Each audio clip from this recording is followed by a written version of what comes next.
अच्छा, ये कोई हार्ड एंड फास्ट रूल वैसे नहीं है कि बच्चियों को हुँ। ही निकलेंगे। बहुत सारे लोग शादी के बाद एक्ने का शिकार होते हैं। अच्छा। लेकिन यूजुअली यही देखा गया है कि 70 टू 80% केसेस जो हैं वो अंडर 20 इयर्स पे अफेक्ट हो हुँ, जाते हैं। हुँ, कुछ लोगों को बार-बार आती है और कुछ हुँ, लोगों को बिल्कुल नहीं हुँ। आती। लेकिन इसमें डाइटरी फैक्टर्स भी बहुत इंपॉर्टेंट हैं। हम तो पेशेंट को कहते हैं कि हाथ भी मत लगाओ, नाखून मत लगाओ, पिन मत लगाओ और अगर एक बंदा डिवाइस लगा रहा है उसको और इतनी ज़्यादा मिकदार में लगा रहा है तो निशान तो पड़ेंगे। एक्ने की प्रेज़ेंस में कोई प्रोसीजर नहीं करा सकते। जो हमारी यंग बच्चियाँ होती हैं, बच्चे होते हैं, उनको पिंपल्स का, एक्ने का भी हुँ। बहुत इश्यू होता है और वो विद एज आपका ख़त्म भी हो जाता है। तो what is the basic reason? वो क्या आपकी एज ऐसी होती है जिसमें आपको स्किन पे चेंजेस आते ही आते हैं या आपके हार्मोनल इश्यूज़ की वज़ह से? अच्छा, ये कोई हार्ड एंड फास्ट रूल वैसे नहीं है कि बच्चियों को हुँ। ही निकलेंगे। बहुत सारे लोग शादी के बाद एक्ने का शिकार होते हैं। अच्छा। लेकिन यूजुअली यही देखा गया है कि 70 टू 80% केसेस जो हैं वो अंडर 20 इयर्स पे अफेक्ट हो हुँ, जाते हैं। हुँ, वो इसलिए हो जाते हैं क्योंकि 13-14 साल की एज में हार्मोन्स बदलते हैं, मेनार्की स्टार्ट होती है, बच्चे हुँ। बलूगत में आते हैं।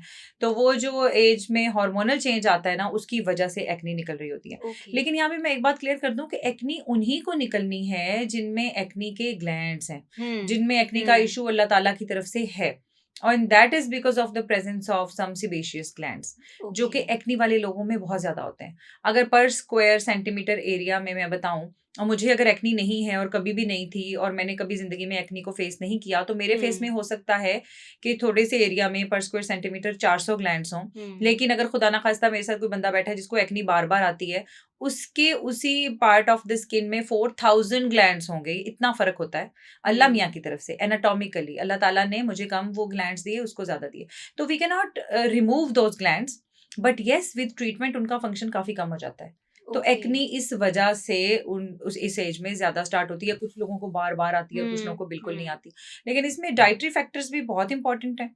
डाइट के साथ वो एग्रीवेट करती है। एक मसला पहले से मौजूद है, तो हुँ, आप अगर डाइट भी ठीक नहीं लेंगे, तो वो गाहे-बगाहे बढ़ता रहेगा, बढ़ता रहेगा। बिल्कुल, बिल्कुल। प्लस स्क्रैचिंग, हुँ, जो है हुँ, ब्लैक हेड, व्हाइट हेड या दाने उनमें से पीप निकालना, कील निकालना वगैरह-वगैरह, सैलून में जाके नीडल्स करवाना। हुँ, हुँ, तो ये हुँ। वो चीज़ें हैं जिससे परमानेंट निशान या परमानेंट स्कारिंग आती है। ओके। और एक्ने के ट्रीटमेंट में मैं एक ही बात हमेशा अपने पेशेंट्स को कहती हूँ कि व्हाई डू आई से कि आप टाइम पे ट्रीटमेंट कराओ? क्योंकि हम नहीं चाहते कि आप परमानेंट स्कारिंग के साथ फेस पे रहो for whole your life, because scar is a permanent thing. हम हुँ, स्कारिंग को बेहतर ज़रूर कर लेते हैं with the help of procedures, लेकिन से 50-60 maximum 70% rest of the scars are there for life.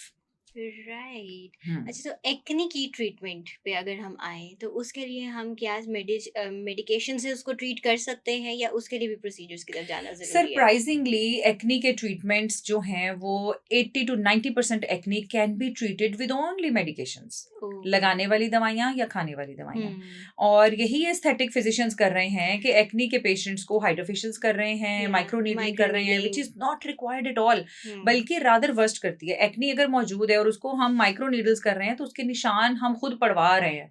हम तो हुँ, पेशेंट को कहते हैं कि हाथ भी मत लगाओ, नाखून मत लगाओ, पिन मत लगाओ और अगर एक बंदा डिवाइस लगा रहा है उसको और इतनी ज़्यादा मिकदार में लगा रहा है तो निशान तो पड़ेंगे। बेशक। तो ये एक्ने का मसला जो है ना वो मेजॉरिटी केसेस में मुझे बहुत ही कम होता है किसी पेशेंट की पिगमेंटेशन जो है वो नहीं ठीक हो रही है एक्ने के बाद या गड़े ठीक नहीं हो रहे तो then we um, do procedure, हम उसकी तरफ जाते हैं। बट जो दाने वाली स्टेज है या रेशे वाले दाने वाली स्टेज है या ब्लैक हेड व्हाइट हेड्स हैं, वो ऑलमोस्ट ऑलमोस्ट 100% दवाइयाँ लगाने और खाने से ठीक हो जाते हैं। ओके। यस, अच्छा, तो उसके लिए प्रोसीजर जरूरत नहीं जो होती। माइक्रो नीडलिंग और पीआरपी रिकमेंड की जाती है, वो किस स्टेज पे जाके करवानी चाहिए? क्या एक्ने स्कार्स के लिए करवानी हाँ, चाहिए फिर? वो पिगमेंटेशन और हुँ, स्कारिंग ये 2 चीज़ें हैं एक्ने के पेशेंट्स में जिसमें माइक्रो नीडलिंग और पीआरपी करानी चाहिए। बट अ, पहले एक्ने को ट्रीट करना ऑफ है। कोर्स अगर ओके। दाने मौजूद हैं, बहुत सारे पेशेंट मेरे पास आते हैं इस प्रोसीजर के लिए और CO2 फ्रैक्शनल लेज़र के लिए, हुँ, लेकिन हम उनको फिर नहीं प्रोसीजर करते बिकॉज़ एक्ने इज़ देयर। और मैं ओके। उन्हें समझाती हूँ कि देखो ये दाने मौजूद हैं और मैं ऊपर से स्कारिंग भी है, ऑफ कोर्स स्कारिंग इधर-इधर है, लेकिन हुँ, उस स्कारिंग का इलाज मैं तब तक नहीं कर सकती जब तक दाने मौजूद हैं। पूरे दाने खत्म होंगे फेस से हुँ, तो फिर हम उसका प्रोसीजर करेंगे पिगमेंटेशन एंड स्कारिंग का। तो जिसको भी ऑलराइट। एक्नी है और वो कहीं भी जा रहा है और उसको प्रोसीजर रिकमेंड किया जा रहा है कि आप ये करा लो, इससे ठीक हो जाएगी, तो ये बहुत बड़ा डिस्क्लेमर है, आज मैं सबको बता दूँ ये इस चक्कर में मत आएँ, मत फँसें। एक्ने की प्रेज़ेंस में कोई प्रोसीजर नहीं करा सकते। हाँ, एक्ने का केमिकल पील एंड एक्ने का एक स्पेशल हाइड्रोफेशियल होता है फॉर एक्ने, हुँ। वो ये 2 प्रोसीजर्स हम करा सकते हैं।